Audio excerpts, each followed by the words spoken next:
Hello, dear Aries. I am Jamie Dawn, your evolutionary revolutionary astrologer, bringing you your January 2022 horoscope. And I guess I should say Happy New Year, even though in astrology we base it off of your sign and as you welcome in the season of spring. However, we'll go with what is happening for you in the month of January of 2022. So we start out the month with Mercury making a move into Aquarius in your 11th house. This should activate a lot of big ideas and maybe take some objective viewpoints when it comes to your friendships. Also, I feel as though it can lead you to having really fun conversations and engaging with those that you would call your friends or a group that you might belong to. You may also find that you can solve some problems that may have shown up in the last couple of weeks with Mercury being in Capricorn, where things get very serious and need to have problems to solve so that you can feel like you're achieving something. Or maybe you've taken Mercury when it was in Capricorn and used it, because that was your 10th house, used it as a way to put a plan in place for your career, for your legacy. What is it that you're wanting to leave behind? And now you're ready to share that idea. You're ready to solve any problems that may have come up, and you can take an objective point of view. Also, you may allow yourself to really embody that independent spirit that you love about yourself so much with your views and opinions, because they can be independent of others with Mercury here in Aquarius. And it makes it a nice opportunity if you need to have maybe a conversation that could normally be a little explosive or emotional. This is a good time to have a conversation and to let the logic take over, present the facts, especially if you're talking about, let's say, to your boss about what's next for you. You've sat down and you put together your plan, and now you need to present it. And so this is a wonderful opportunity to say, here's the facts. This is why I deserve the promotion, or this is why I deserve the project, or why I want to make this move, whatever it might be. And so now you have all the facts that back it up, and it's not such an emotional thing. Now, also on this day, we have a new moon in Capricorn. So it is activating that 10th house, which is another reason I'm pointing to your career or your public status and what you are wanting to leave behind, if you will. Remember, this is the branches, fruits of the tree that you are now experiencing. And if you're with it being a new moon in Capricorn, some of you Aries who are looking for jobs, this is an opportunity for a role that maybe you explored in the past. Maybe you interviewed for a company, it didn't work out. They may be coming back to you about this time. You're looking for some new order, and innovation also is something that may come up for you, new initiatives, right? So if it's not that you're looking for a new job or a new way in which you can present yourself, it could just be that you're looking for innovative ways or new initiatives that have a bigger healing quality for yourself in the area of your public status or your career and what you're wanting to achieve. And the reason I'm pointing to that is that Chiron is also going to have an effect here as it's making a square and it's in your sign. So I do feel as though some of the motivations can be revealed as to why you want to present your ideas or why you want that role or that promotion. You're looking for action and results. Now, granted, I've talked about it in my weekly videos, Venus and Pluto canoodling and Venus being retrograde, not a great time to start something new when it comes to money or when it comes to relationships, right? And if you're making a move into a new role, that affects your money and it also affects your relationships. But what I will offer is that it's okay to start something new at this new moon in Capricorn if it is something that you've been working with from the past. When a planet goes retrograde, past things come in for us to resolve. So definitely looking for that action or results that you can resolve any conflict or any plan that didn't shape up before the end of the year. Now you're ready to execute it. The other thing, just to put a pin on the map, we had a new moon eclipse, the last one in the Sagittarius Gemini series, and that was in December. That was December 4th. Well, we can feel the effects of that eclipse. It was a new moon all the way a month after. So a month before, a month after. So January 4th, you may, if you haven't seen any results from that eclipse, it's possible it may carry into this first week of January for you. And that was affecting your 9th house. So there could be some belief systems, there could be some legal stuff, there could be this philosophy about yourself or life or whatever that just drops in and you're like, yeah, now I can really take on this new role. We'll use that as an example. because it lines up with the belief that I deserve it and that I know I can give everything I can possibly give to them. So the other thing that comes up here is January 14th, Mercury. So I mentioned it moves into Aquarius on the 2nd. Well, it's going to be in shadow. That doesn't mean you can't do things. So again, yes, we have a Mercury retrograde season upon us. January 14th, Mercury will retrograde back into Aquarius in your 11th house, giving you a chance that if for some reason the beginning of January, you didn't get to execute what you wanted to, this has an opportunity for you to have your conversations. Maybe you sat down with a boss or you had an interview and they were like, well, I don't know, I have to go back and think about it. I'll get back to you. Okay, well, here comes Mercury retrograde. Second half of January could be where you revisit the conversation. And what you may find is that when Mercury goes direct in February, you get a better promotion, a better salary, a better offer. Okay, so don't see the delay or the no initially as being a bad thing. And with this being in your 11th house, I would venture to say this has a lot to do with you talking with your friends or leading a group of some sort, and also wishes fulfilled, right? And so if you are looking at it from that view, you may find that you get your wishes fulfilled, but there's a delayed gratification to it. And that's okay. Because remember, Aquarius is about liberation. It's about individuation. And when Mercury, representing our linear thinking patterns, meets the rebellious, liberating, individuating Aquarius, you want to be seen and heard, maybe stand out in a group or with your friends as having this really cool idea that may be of benefit for somebody. And you seem to know better. Just be careful, because that Aquarius energy has a bit of a know-it-all energy to it. And your friends or your groups that you belong to, they may not want to hear it. So it's really about how you present the information that's crucial. Also, the Sun, Saturn, and Jupiter will be in the signs of Aquarius during this time, during the retrograde time as well. Venus will enter Aquarius in February. So there's all this Aquarian energy that's going to come in. And I'm just putting some pins on the map that the month of January is about communicating your ideas and doing it from an objective, independent view, but not to the point where you isolate yourself or that you stand out so much that no one can relate to you, because you can get a lot more done with others who share the same vision, the same goal. They may go about it a little differently, but if anybody can celebrate that, you should be able to, Aries, because you love that independent spirit. Now, the other thing with Mercury retrograde in Aquarius, it's going to invite us to re-examine everything that's taken place here and leading up to this point, and offering an opportunity to reassess our plans, reflect on maybe our perceptions of reality, things like that. So remember, not everything is as it appears to be with Mercury in Aquarius. In this 11th house, your friends may say something or do something, or there may be something in a group that you are trying to organize or lead even, and they just don't want to hear it. Just remember, everybody's walking their own journey. Not everything is as it appears to be. Don't make assumptions. Allow yourself to ask a lot of questions.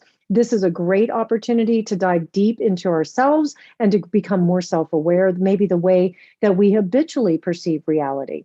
So the thing with Aquarius is virtual reality lives in that realm.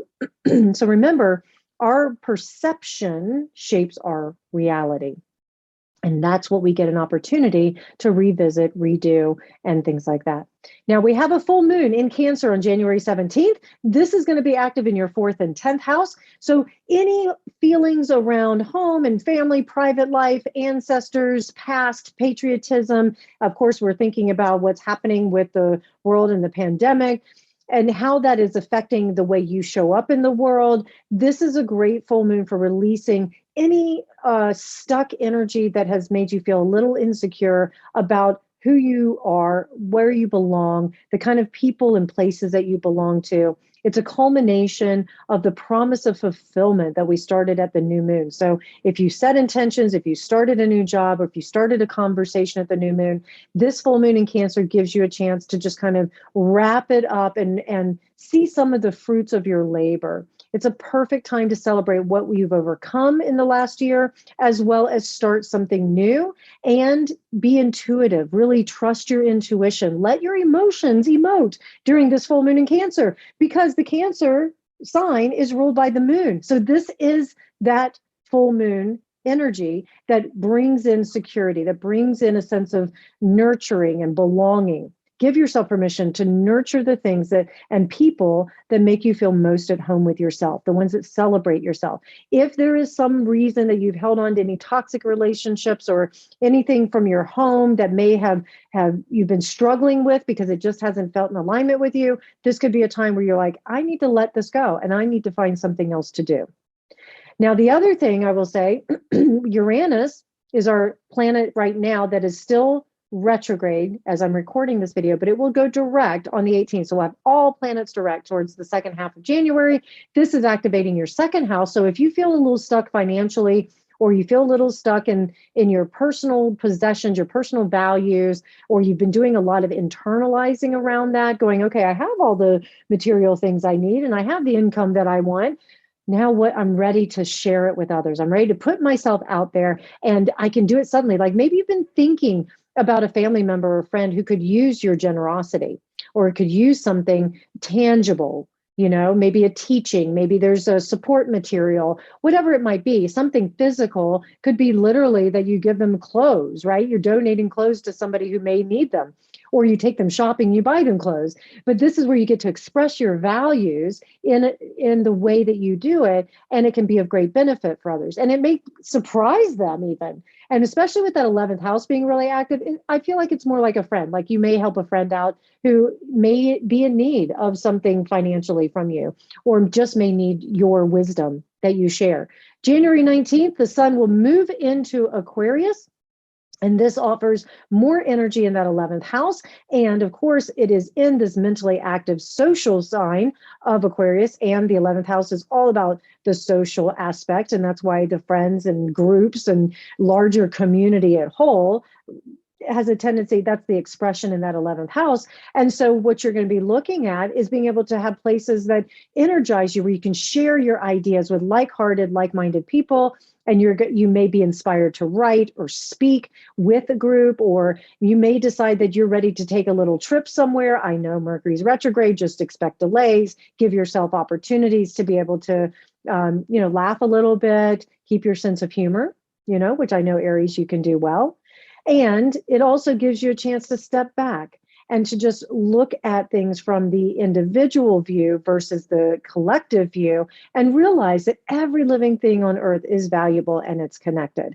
And this may find you a little sentimental, a little bit more in tune with the group or with the friends. Maybe you work with friends. That's a wonderful thing to do. I always say that about the mystery school that I belong to, that I love it so much because I get to work with people I love, and it's not work, Also, another pin on the map, the nodes of the moon are going to change signs. So remember I said that the Sagittarius Gemini series is done for now.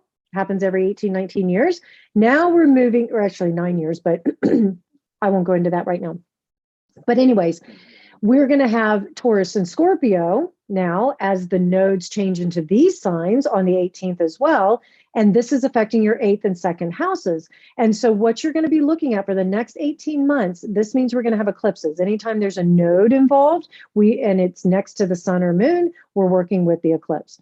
And so we're going to have this Taurus Scorpio energy, and you're going to be looking on working towards building a better, stronger, more stable future by letting go of anything in the past that maybe it was around joint finances. Maybe you've been by yourself and you're ready to partner with somebody, or you're looking for ways in which you can express your values. And maybe you've had some betrayal.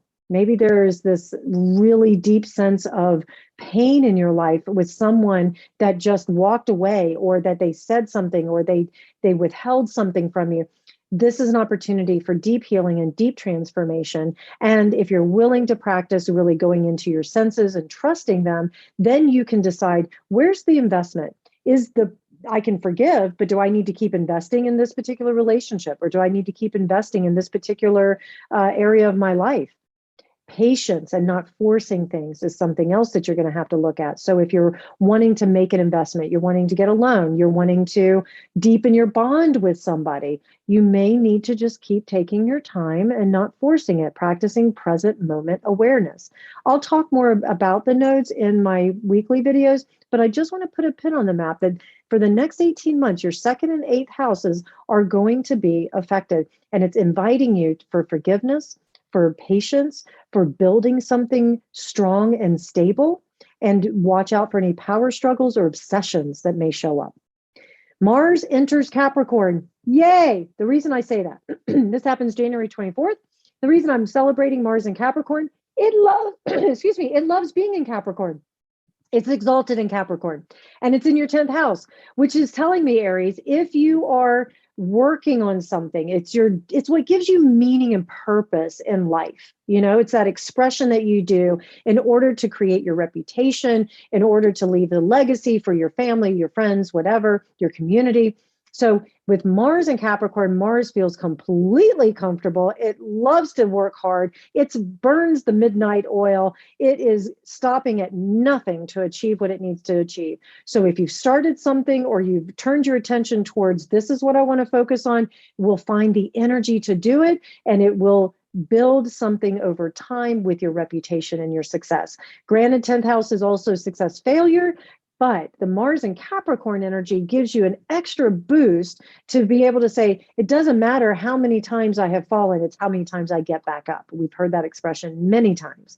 And that's what this will do, is it'll give you the energy to say, I can take on anything, because it's going to be squaring off with your sun, or moon or rising sign. But what this will do is that tension will only make you more determined to succeed. So this is an excellent time for taking on big tasks and seeing them all the way to the finish. It will set you up as that leader that you can be. It's a powerful transit to understand more about yourself, more about others, and it wants action. And so you'll be able to have very directed goals, and you can build towards them, and just know that you can have your patience and your time, because Capricorn is ruled by Saturn, structure, stability, time, and it wants you to take your time. So use this as an opportunity to build things over time. Keep asking yourself, when you are looking at the day-to-day task, does this support the bigger picture? Does it align with my values? If it does, who also will get in alignment with this? And then together we can all move forward. The other thing is Mercury retrogrades, as I mentioned. It's going to be retrograding during the month of January. It's in Aquarius to start, and on the 25th of January, it retrogrades back into Capricorn. So it brings more conversation, more planning, more practicality to your bigger plans with your career, with being a leader, with standing out, with the way you want to be seen. Even if you're a behind the scenes kind of person, which doesn't happen a lot for an Aries, but remember, we're more than just our sun, moon, or rising sign, that if you are a behind the scenes person, this can give you some accolades, some recognition for the hard work that you're putting in.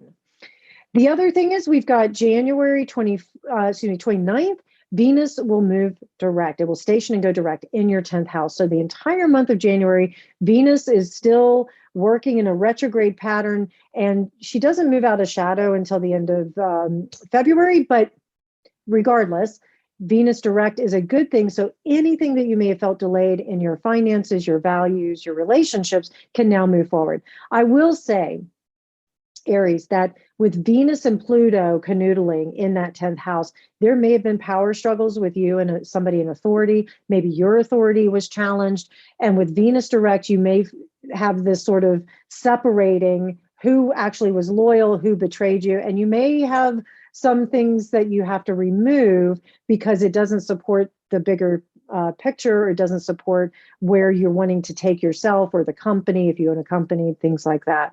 But this is a matter of looking at all your structures and seeing where they need to be revisited, where they need to be, brought into a bigger picture, as well as where they need more stability. And they also, I would say the month of January, you're just looking at, are there any cracks in my foundation and the structure that I built called my life? And if so, I need to put a plan together to fix them and maybe have some really difficult conversations. But if I can stay with it and not make assumptions and realize we're all on our own journey, then what you'll find is that towards the end of January into February, you can actually have something tangible that feels so good. Maybe there is a bonus, maybe there's commission that you've been waiting on. That's a literal thing that could show up with Venus direct here. They'll also, maybe there's a house that you're wanting to invest in if you're in real estate that now you can. There's so many ways that this can affect you. But again, this comes back to your career, your reputation, whatever you define as success. So if you felt delayed in January with success, stay with it, because the end of January into February, you can start to see more of the fruits of that labor. Now, I haven't talked a whole lot about personal relationships, Aries, not because you aren't supposed to have them or that anything isn't going to necessarily take shape. What I will point to, if you're a single Aries, I hope that if you have met somebody new, that you've been taking your time vetting them out because of Venus being retrograde. I mentioned this in the December horoscope, but I'm also putting another pin on the map here for January. If you are dating, you're in that dating world and you really, really like this person, just remember, not everything is as it appears to be when planets are retrograde. We're going to have Venus and Mercury retrograde. Good time to go in, really evaluate your values, take your time getting to know somebody. It's not a great time for new commitment. It is a good time if you're dating somebody and you want deeper commitment. Maybe you move out of the friend zone and into actual exclusivity, or you move out of exclusivity and into being engaged. It's not a great time to get married. So those of you who have plans to get married in January, don't take that as a negative per se. It just means that it may not go as well as you had hoped. There could be that the flower girl runs off crying instead of walking down the aisle, or the wedding coordinator misses a detail or whatever. I mean, there's so many things that can show up that just causes it not to go according to plan. So that's another thing. But there are extreme cases. I'm not going to go into all that. But those of you, Aries, who are bonded, if you're in a bonded relationship, this is a great time to revisit commitments that you have with each other to see if they still serve, if you're still on the same page, and if not, to redo them. So keep that in mind. When planets are retrograde, it's an RE time. Redo, restructure, revisit, rejuvenate, all those things. And of course, that can just bring that bond that much closer because you guys are working on something together. I'll offer this. If you're in a good relationship, no relationship's perfect, but when I say good, I mean you know how to work through things and that sort of thing. Use this as a time to deepen the bond that you already have. All right, Aries, I really hope that this helps. Please like, subscribe, share, comment. Please come find me at jamiedawn.com, and I hope that you have a great month. Take care.